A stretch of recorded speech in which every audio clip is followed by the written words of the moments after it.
Bom, essa história que eu vou falar hoje saiu deste livro. É um livro bem interessante, a Marli já conhece, já emprestei para ela. Eu já contei essa história aqui há uns 4 anos atrás, mas ela ficou muito presente na minha mente essa semana, então eu resolvi contar de novo, né? Esse livro, ele foi escrito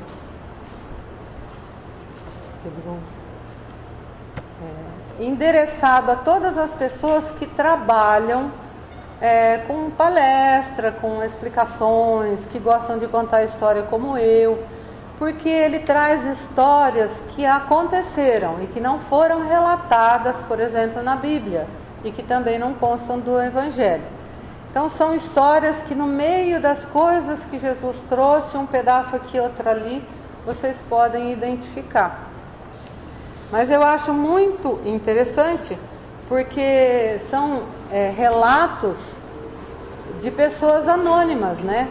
Não tinha um nome, não foi fulano de tal que passou essa história. E essa pessoa que escreveu este livro, esse espírito, foi o primeiro desta espécie que ele fez. E ele justamente fez para auxiliar, né, a gente contar as histórias e as pessoas poderem entender um pouquinho mais sobre a doutrina de uma forma em geral e ter curiosidade para continuar querendo saber mais, né, estudando um pouquinho mais. Então a gente vê aqui no prefácio que ele diz que Jesus, ao longo do tempo que ele ficou aqui, ele estabeleceu muitos contatos com pessoas muito diferentes e que teve também ligações que se tornaram influências na vida depois do acontecido. Então esses relatos justamente mostram isso, que as pessoas que tiveram contato com Jesus, que acreditaram nele e que seguiram os ensinamentos dele, de alguma forma continuaram também a pregar por ele, né? Modificaram as suas vidas e, na maioria, as vidas das pessoas que conviviam com eles. E essa história, de uma forma muito especial, eu gosto demais porque ela está ligada ao óbolo da viúva, que é uma parte do capítulo 13, né, do Evangelho segundo o Espiritismo. Então a gente vai falar sobre a história. Eu acho que não vai mudar mesmo. Ali no fundo eu tentei procurar o templo do qual a história conta, mas eu não consegui. Mas eu trouxe um semelhante, tá? E este é um templo semelhante aos grandes templos que tinha na época de Jesus, né? E que era muito frequentado pelos judeus, porque quando se tornou um Deus só, eles não gostavam e não deixavam que as pessoas fizessem as suas orações fora do templo. Então eles faziam esses templos maravilhosos, se a gente for analisar, devia ser imenso, né? E que as pessoas gostavam muito de se reunirem aí para fazer as suas orações e as suas oferendas também, que a gente vai ver no desenrolar da... Aí, mudou. Lá na Bíblia, no capítulo 12, versículo de 41 a 44, diz o seguinte: E, estando Jesus assentado defronte à arca do tesouro, observava a maneira como a multidão lançava o dinheiro, né, no tesouro. E muitos ricos deitavam muito. Ou seja, lá no templo tinha um lugar próprio onde eles faziam a sua oferenda, levavam as suas moedas, né? A gente chama também de gasofilácio. Então a pessoa ia até lá, fazia a sua oração e depositava lá a sua moeda. Vindo, porém, uma pobre viúva, deitou 2 pequenas moedas que valiam meio centavo. Aquele rico, ele entrava lá com muito dinheiro, com muitas moedas de ouro. Mas Jesus se atentou a essa pessoa que entrou lá com 2 moedinhas apenas. E chamando seus discípulos, disse-lhes: em verdade vos digo que essa viúva deitou mais do que todos os que deitaram na arca do tesouro. Com 2 moedinhas, ele chamou a atenção dos discípulos dele, dizendo que as 2 moedinhas valiam muito mais do que todo o tesouro que já tinham depositado lá. Porque todos ali deitaram do que lhes sobejava, ou seja, eles deram o que sobrava deles, né? Mas esta, de sua pobreza, deitou tudo o que tinha. Ela só tinha essas 2 moedinhas. E ela foi lá, ela deu tudo o que ela tinha. Não era o que estava lhe sobrando. Por isso Jesus chamou a atenção dos discípulos dele, dizendo que o valor dessas 2 moedinhas era muito maior do que o saco de ouro que já tinham depositado lá. Então, porque todos ali faziam suas doações, não importava quanto, mas faziam. E a gente sabe que o orgulho e tal fazia com que essas pessoas ainda doassem mais moedas de ouro. Mas ela em especial fez isso aí, né? Então veja, Jesus, ele não perdia a oportunidade de tirar da realidade do dia os seus ensinamentos. Como eu já disse aqui, ele não tinha um script, que ele nasceu para fazer certas coisas. Ele ia vivenciando os ensinamentos próprios dele, e ao longo dos acontecimentos, ele captava as mensagens dessa forma que ele fez aqui, né? Então ele chamou a atenção dos discípulos dele quanto à qualidade daquela situação que estava acontecendo. Certo?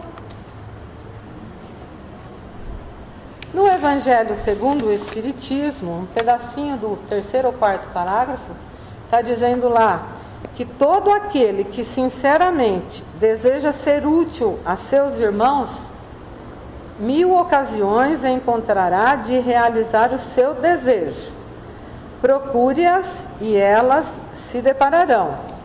Veja, a gente não deve se preocupar em socorrer os nossos irmãos em tudo que eles precisam. Por quê, gente? Muitas vezes eles não estão preparados para isso, tá? Nós temos que socorrer os nossos irmãos no que eles estão precisando naquele momento. Porque muitas vezes, socorrendo naquele momento, a gente abre a visão dele e ele talvez não precise mais da nossa ajuda, ou não precise da forma que ele estava querendo, né? Muita gente vem procurar a gente e acha que quando ele começa a falar, nós temos obrigação de resolver o problema para ele. E a gente sabe que não é assim, né? Nós podemos ajudá-lo a descobrir qual é o real problema dele e como ele pode resolver o problema dele. Não é assim que a gente viu a palestrinha dos problemas? A gente não vai resolver os problemas dos outros e nem o nosso a gente tem condição de resolver. É devagar.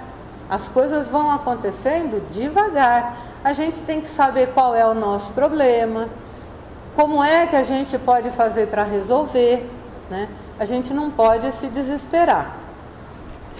Se não for de um modo, será de outro, porque ninguém há que no pleno gozo de suas faculdades não possa prestar um serviço qualquer, né?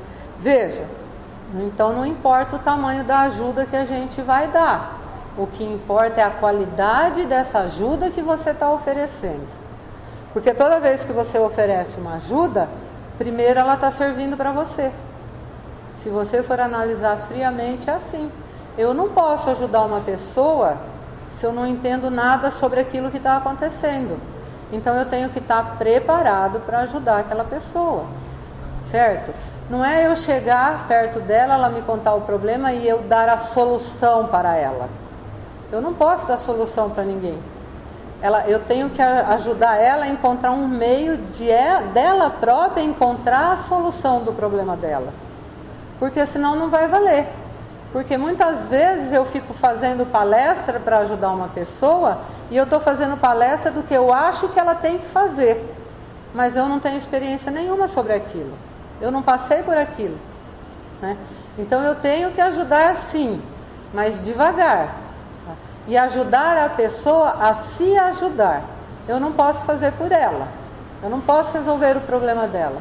Eu tenho que ajudar ela a descobrir um caminho que ela própria possa resolver o seu problema, certo?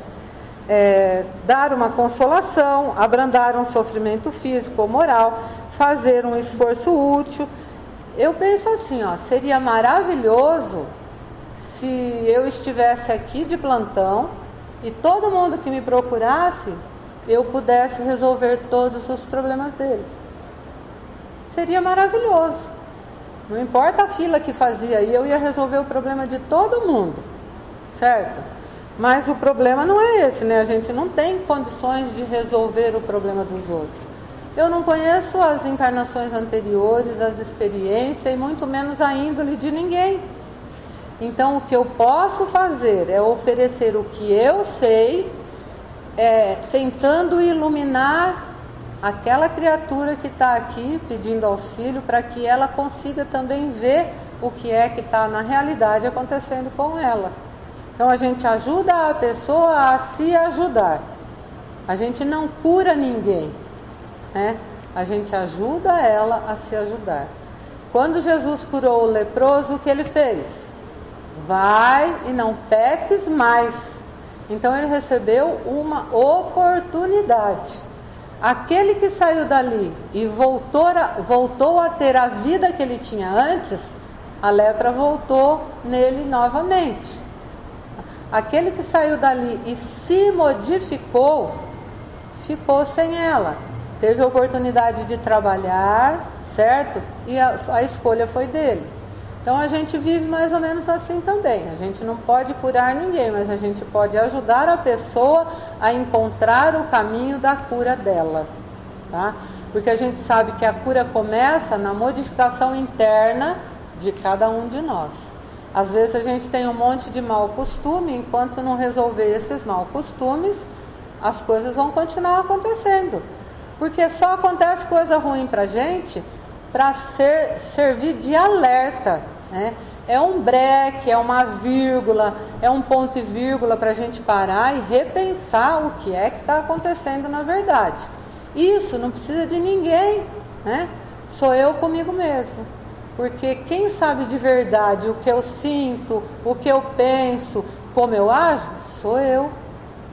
Não vai ter ninguém que vai chegar para mim e falar assim, olha, você é egoísta, você é orgulhosa. Se eu não achar que eu sou, ninguém vai me convencer que eu sou. Certo? Então, sou eu comigo mesmo. Tá bom? Se faltar diante da falta de dinheiro, cada um não tem seu trabalho, seu tempo, seu repouso, dos quais pode dar uma parte?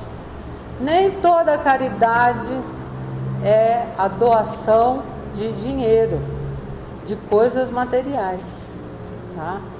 Existe muito mais além disso do que a doação material. Então, se eu não tenho condições de ajudar financeiramente ninguém, não tenho problema. Eu vou lá, dou um pouco do meu tempo, do meu conhecimento, do que eu sei fazer, né? Eu me ofereço nessa parte. Também aí está o óbolo da viúva. Ela não tinha muito dinheiro. O que ela fez? Ela se perdeu? Não, né? Ela foi lá e doou o que ela tinha. Tá bom? E a gente vê então que todos os ensinamentos do Mestre Jesus, de uma forma ou de outra, continuam a perambular por este mundo que a gente vive, tá? Ora mais de um lado, ora mais do outro, de uma forma em uma seita, de outra forma em outra religião, tá? Mas ele está por aqui. ele está deixando o seu recado para que todas as línguas, ou seja, todas as religiões, tenham a oportunidade de explanar o assunto, de pesquisar, tá? Que tenham a intenção de procurar os pontos positivos, o que pode ser feito, o que não pode. Jesus não deixou o legado dele na doutrina espírita, ele deixou para os corações que estivessem preparados para receber. Não importa qual religião você busque, né? Às vezes você está experimentando uma e se for boa para você, é ali que você tem que florescer aonde você for plantado. Se Deus plantou você lá no Nordeste, dá um jeito de florescer. Se Ele te plantou aqui, floresça aqui.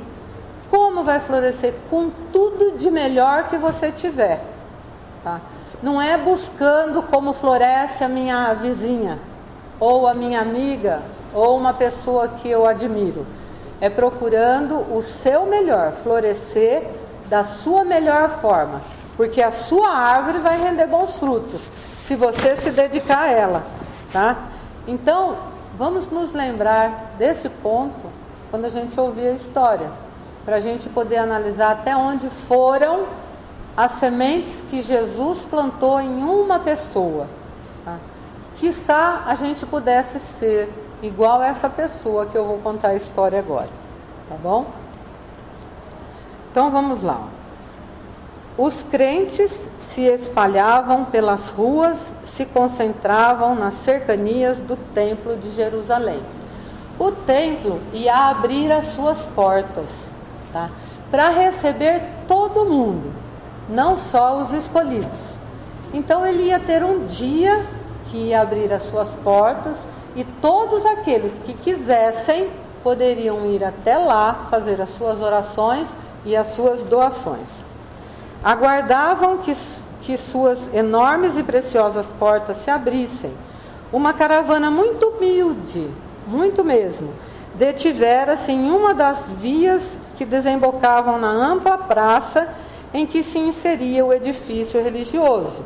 É claro, eles não iam poder chegar com uma caravana, que na época eram carroças, carroções, né? E parar nessa praça maravilhosa que vocês viram ali atrás. Então eles pararam um pouquinho distante, como não era a hora ainda, eles ficaram lá silenciosamente em oração, aguardando o momento em que fosse abertas as portas. Muitos se dirigiam a Jerusalém, a cidade era considerada sagrada, né?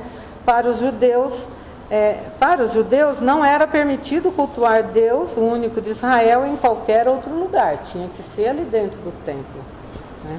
Então imagina, ficava uma aglomeração só. Hoje em dia não ia poder, né? Mas ficavam todas as pessoas que tinham a vontade, o desejo, a fé de ir fazer a sua oração e a sua doação, se preparavam para esse dia. Então essa caravana em especial fizeram isso e foram até lá. Eles vinham de um vilarejo, né, que era um pouco distante dali. Então se juntaram justamente para poder ter condições financeiras de chegar até ali. Nessa caravana tinha lá a viúva, né, que foi aquela senhorinha que entrou e depositou 2 moedinhas no gasofilácio. Ela veio acompanhada da sua neta Rebeca.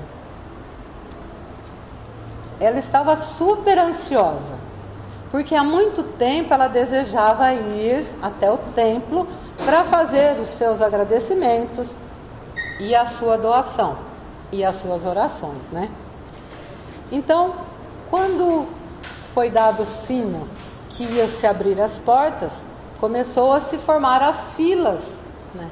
Nesse momento, Jesus estava sentado ao lado de uma fonte com os seus discípulos, somente observando.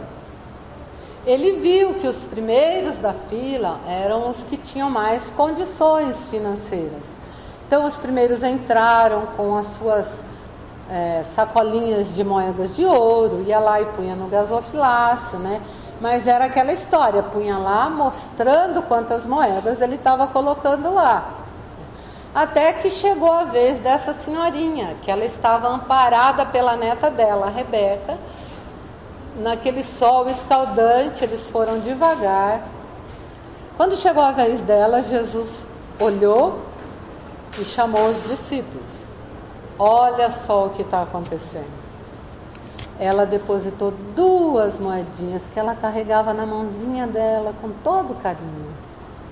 Fez lá as suas orações, os seus agradecimentos, pôs a moeda lá quietinha e saíram as 2 e foram se sentar num cantinho lá. Foram esperar, porque elas tinham conseguido, tinha o resto do pessoal para fazer o mesmo, né? Acontece que o dia foi passando e quando chegou no final do dia, eles fecharam a porta, terminou, né? E eles se reuniram ao lado da viela onde elas tinham deixado as carroças, e a maioria do pessoal que estava ali tinha reservado um pequeno dinheirinho para dormir nas pousadas que tinha ali, porque a volta era do dia todo, né? Então eles reservaram um dinheirinho para dormir nas pousadas, mas elas não tinham. O dinheiro delas já tinha ido. Elas tinham num bornazinho 2 pães que já estava duro e só. Então elas ficaram na carroça mesmo, para passar a noite na carroça mesmo. Elas pegaram um pouco de água na fonte e dividiram aquele pãozinho duro e ficaram ali. Quando estava amanhecendo, o pessoal começou a chegar para se reunir para voltar para o vilarejo. A Rebeca viu que a vozinha dela havia desencarnado. Durante a noite, ela desencarnou. Bom, eles não podiam levar o corpo da mulher de volta. Então, eles trataram de cuidar do enterro ali mesmo. E foi uma coisa bem rápida, né? Porque eles tinham que voltar. E foram fora da cidade, onde era o lugar adequado, enterraram, né, a viúva e voltaram para a carroça rapidamente para poder ir embora para casa. Acontece que a Rebeca estava muito triste e ela não se apercebeu que eles andaram mais rápido e ela acabou ficando para trás. E ao passar numa das curvas da cidade, ela foi abordada por um homem muito forte que pegou ela e a violentou. Mas foi tão bruto que ela desmaiou. Ele abandonou ela ali e foi embora. Quando ela conseguiu acordar e ver a situação que ela estava toda suja, toda rasgada. Então ela ficou com muito medo de voltar, porque ela viu que não tinha mais ninguém ali e já tinha escurecido. Então ela esperou acabar de escurecer, se embrulhou no resto dos panos que tinha da roupa dela e tentou voltar lá na rua para ver se estavam esperando por ela. Ela ainda acreditou que eles estavam sentindo a falta dela, mas não foi, eles já tinham ido embora. Então ela pediu ajuda ao guarda que estava ali. Ele a maltratou porque imaginou que ela fosse uma moça da vida, né? Deu uma moedinha para ela e falou: vai embora, você pega essa rua aqui, ó, vai até o fim dela, que tem uma casa lá toda colorida, você bate lá que vão te atender. E ela foi, né? Com essa moedinha ela comprou um pão, pegou a água da fonte, foi o que ela comeu.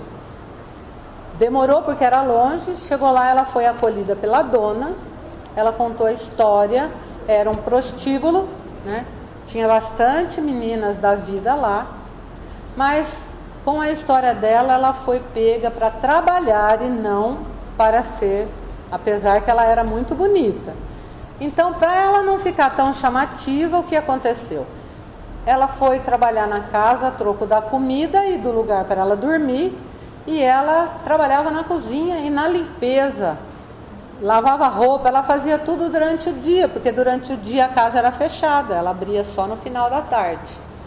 Então ela foi vivendo assim, ela cozinhava, lavava, passava, mas ao mesmo tempo ela era tão doce que ela pegou amizade com todas as meninas da casa. Esporadicamente, quando tinha festa e ela precisava trabalhar dobrado, a dona de lá dava para ela uma moeda, duas, então ela estava guardando essas moedas porque a intenção dela era voltar para a vila dela. Acontece que eles estavam em guerra, né? E o exército de Nero estava conquistando terras para tudo quanto era lado. E ia ter uma comemoração, porque eles tinham tido uma grande vitória numa batalha, e ela ia receber os soldados, né? Então ela teve que preparar uma super festa. Conversou com ela, provavelmente ia precisar dela na reposição de alimento, então ela usava um véu preto, cobrindo quase todo o rosto, e quem perguntava, ela dizia que tinha sofrido um acidente, que tinha se queimado, ela era muito feia, não queria afetar ninguém com a feiura dela. Então ela ficou por muito tempo assim. Mas nessa festa em especial, eles bebiam demais.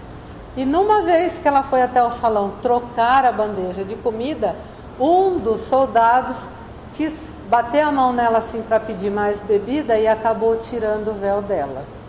Aí ele viu que ela era linda, linda demais, né? E ele quis ela para ele. Mas do mesmo jeito que ele viu, mais alguns soldados viram também. Então eles queriam brigar para disputar ela. E esse rapaz que sem querer tirou o véu dela, levantou e falou assim: não, ela é minha, fui eu que vi primeiro.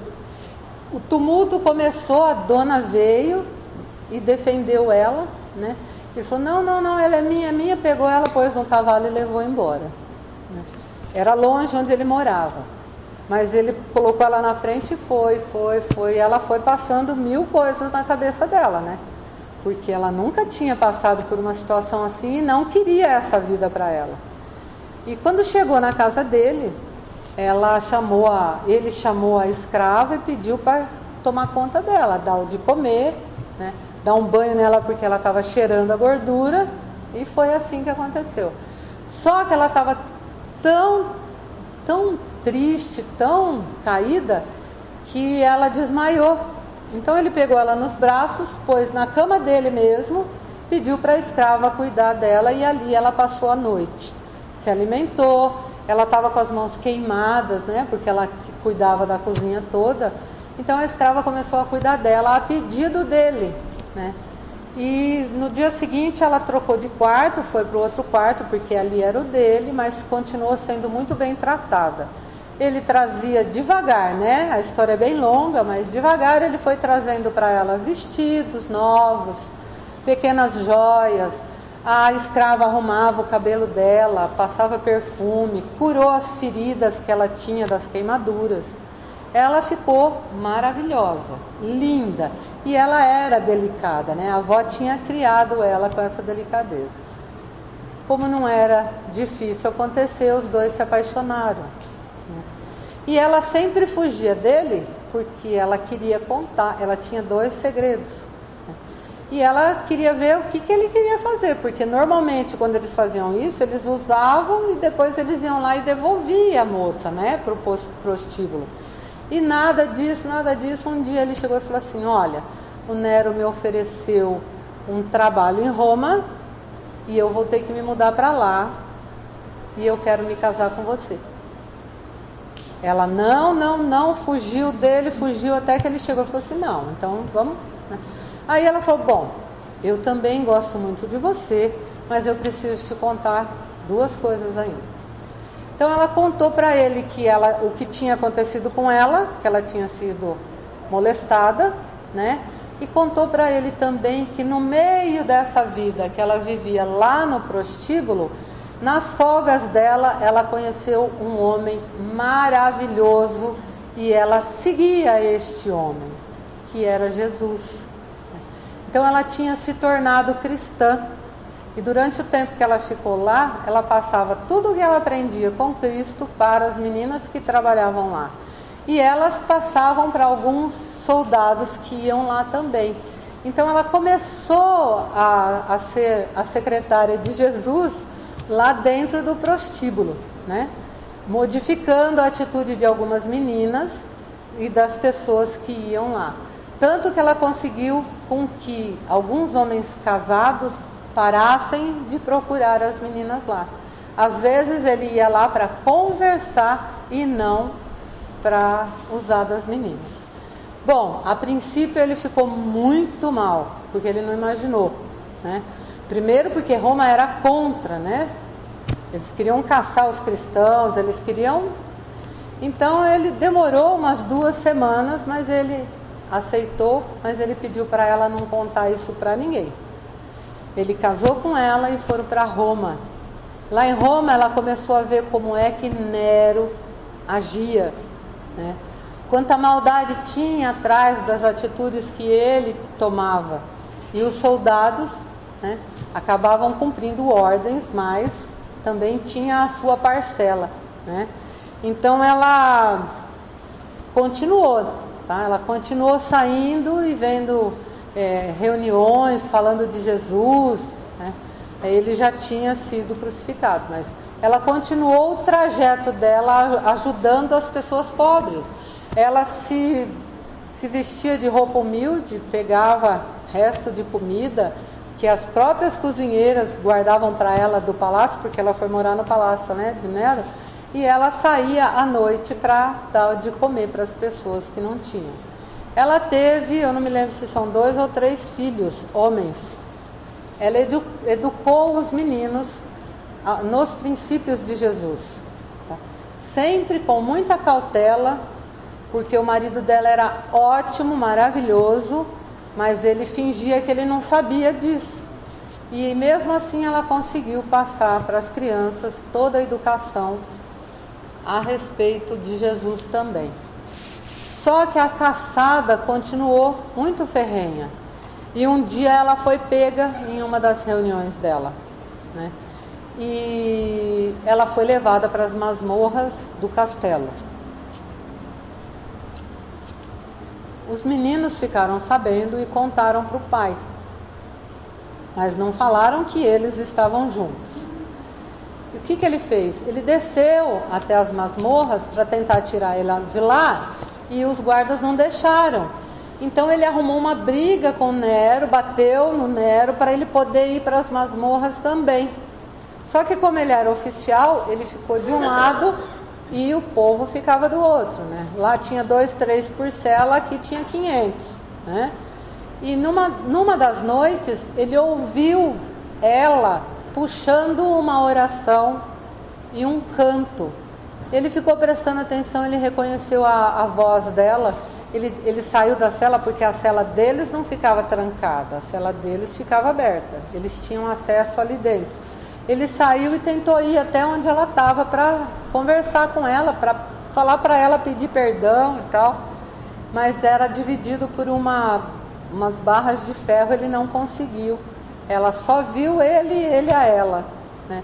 Mas ela já estava prestes a ser levada para a arena, onde normalmente os leões, né, as comiam.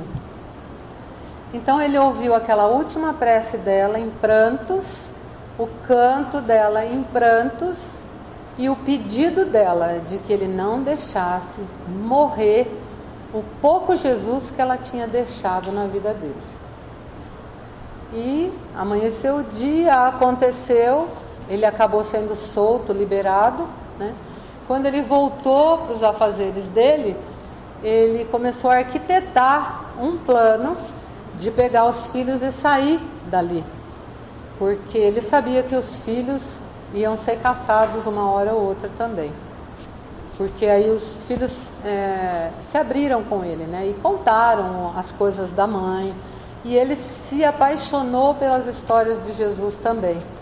Então ele se preparou, pegou uma carruagem disfarçada, pôs tudo o que ele precisava, ele e os filhos, e saiu, né? Andou, mas muitos dias, até que ele encontrou uma pequena colônia de pessoas que estava se formando, eram poucos ainda muito no começo. Ele se aconchegou por ali e foi vivendo, resumindo a história, né? Os filhos começaram a pregar as histórias que a mãe contava. começaram a falar de Jesus e aquela aldeia toda cresceu, se tornou um vilarejo onde todos eram cristãos. Os casamentos eram feitos ali, as crianças eram educadas dentro dos preceitos de Jesus, e foi dessa forma maravilhosa que a colaboração desta menina, né, da Rebeca, se fez tão grande no final da história. Porque ela era lá uma menina pobre, bonita, mas pobre, e que passou por uma situação extremamente delicada, foi muito dolorida, né? Perdeu a avó e passou tudo isso, e depois ainda foi viver contrariada numa casa de prostituição, que não fazia parte, né, do conhecimento dela, e ela conseguiu tirar de todas estas experiências dela a parte boa. Ela conseguiu abrir o coração dela, perdoar, porque ela jamais teve intenção nenhuma de se vingar da pessoa que tinha causado tudo aquilo para ela, né? Já começou por aí. E ela então passou a captar as mensagens do mestre, e depois, mais tarde, isso se ampliou de uma tal forma, né, que a gente nem pode saber até onde chegou. Porque a gente fala para uma pessoa, essa pessoa fala para mais uma e para mais uma, e isso anda, né, isso cresce. Então veja, os ensinamentos do Mestre Jesus, eles não se detiveram em nenhum local específico. Não existe nenhum local onde a gente pode procurar e falar, olha, aquilo ali, aquele livro, está lá todos os ensinamentos do Mestre Jesus. Pelo contrário, os ensinamentos dele estão por toda parte. Tá? Você capta ou não. E se você captar, você pode fazer bom uso dele ou não. Essa é a nossa escolha de vida. Esse é o nosso uso do nosso livre-arbítrio. Se nós podemos fazer o bem, por que não fazer? Ou por que deixar para depois? A gente não pode deixar para depois as oportunidades que chegam até nós, porque essas oportunidades vão passar. Se você tem que aprender com a sua dor, que essa dor primeiro seja bem-vinda. Porque eu tenho que saber qual dor é essa que eu estou passando. Qual o problema é esse que chegou para mim? Por que ele chegou para mim agora? Por que esse problema está me parecendo tão grande? Será que é o meu orgulho, o meu egoísmo, que está fazendo eu pensar que eu sou a última bolacha do pacote? Então assim, olha, vamos pegar as dificuldades que a vida nos traz, vamos analisar ela como se fosse uma coisa boa. Por que a gente gosta de receber coisa boa? Porque não dá trabalho. Já vem, né? Já está tudo certo, ela já é boa. Mas as coisas difíceis nos trazem uma recompensa maior ainda. A recompensa do conhecimento, do crescimento, do progresso espiritual nosso. Nós não podemos fazer isso por outras pessoas. Nós não podemos modificar a forma de pensamento das outras pessoas. Nós não podemos moldar uma pessoa à nossa vista, ao jeito que nós achamos correto. Porque já pensou se Jesus tivesse se preocupado com isso na época dele? Ele não tinha feito nada, gente. Como que ele ia moldar todo mundo na estrutura dele, no pensamento dele? Ele deixou a medicação no tempo. Essa medicação está aqui, agora, está ao nosso alcance, está na nossa casa, porque os problemas são diferenciados. Eu tenho meu problema na escola, no trabalho, na rua, na minha casa de oração. Todo mundo tem problema. E a resposta está no próprio problema. Para isso, nós temos que entender o nosso problema. Aceitar, entender e procurar fazer dele um caminho do bem. Ah, mas vai ser difícil. Não tem problema, não tem problema. um passo depois do outro. Depois que a gente dá o primeiro passo, a caminhada já foi iniciada. Voltar atrás não vai fazer nada de bom, tá certo? Alguém aqui está com um carro preto na rua estacionada? A placa é EAJ 7056? Não? Vai voltar virada. Vai aqui, então. Obrigada. Certo? Todo mundo tem problema? Quem tem problema aqui? Eu tenho um monte. Qual a minha maior vontade? Resolver. Como? Um de cada vez. Abraçá-los. Primeiro eu preciso conhecer, mas não adianta eu querer resolver aquele que mais me apetece. Eu tenho que fazer a minha listagem. Primeiro, as primeiras coisas. Primeiro, aquele problema que precisa mais que os outros. Quem vai saber disso? Somos nós mesmos, tá certo? Não deu conta, tá em dúvida? Opa, pede socorro. Primeiro pede socorro para Jesus, fala: ô meu amigo, eu preciso de você, me ajuda? Se for possível, ele vai te intuir, mas você tem que abrir o seu coração, tá? Não adianta ele ficar aqui querendo assoprar alguma coisa na sua orelha e você tá pensando em outras coisas, tá? Como por exemplo, ludibriar alguma situação ou passar o pé em outra. Então não, quando pedir ajuda a Jesus, se entregue, abre o seu coração e deixa ele falar, porque se ele vier aqui assoprar alguma coisa na minha orelha, no meu ouvido, eu só vou ouvir se eu estiver no mesmo padrão vibratório que esse amigo está tentando me ajudar. Se eu estiver vibrando aqui embaixo, ele vem aqui, não vai dar certo, a gente não vai se encontrar. E a culpa não é dele nem nossa, tá? Não é culpa dele, aliás, é nossa. A gente tem que subir o nosso padrão vibratório com pensamentos bons, elevados, tá? Tentando fazer a nossa ligação com o plano superior da forma mais simples, mais humilde, mais clara possível, tá certo? Tudo bem?